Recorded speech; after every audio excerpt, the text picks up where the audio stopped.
few years ago, my mum dated a man who had a serious drink problem. When he drank, he turned into a completely different person. Nasty, manipulative, and narcissistic. But even with all that, she never expected what was about to come. One night, when my mum was home alone, she had a frantic knock on her front door.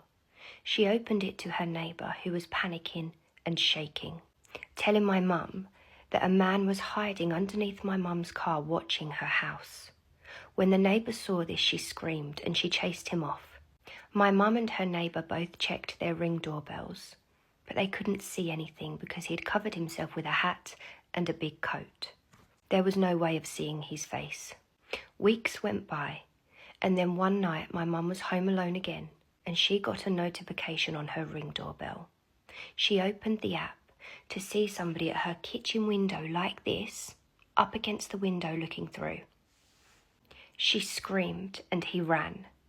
This time he was wearing a balaclava, so even though she had footage of him on the Ring doorbell, there was no way to know who it was. My mum called the police straight away, and they told her they'd have a patrol car pass her house a few times that night, but at this point, that's all they could do. The stress of this was making my mum physically sick, and she confided in her boyfriend at how terrified she was. He comforted her. He reassured her, all the while knowing exactly what was going on.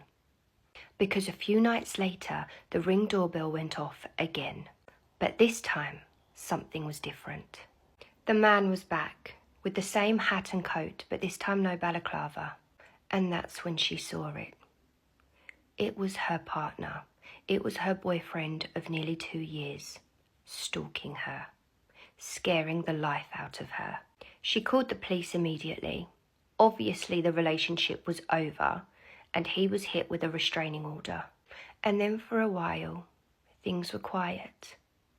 Until they weren't. He started doing drive-bys past her house nearly every night, then past my granddad's, her dad, and then past mine, checking to see where she was. And then one night my mum went on a date.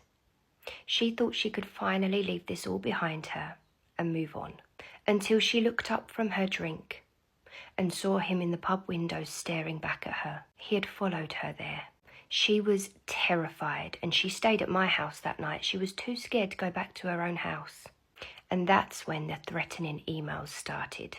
Finally, the police took action, and they confirmed to my mum what she already knew, that this was a dangerous man.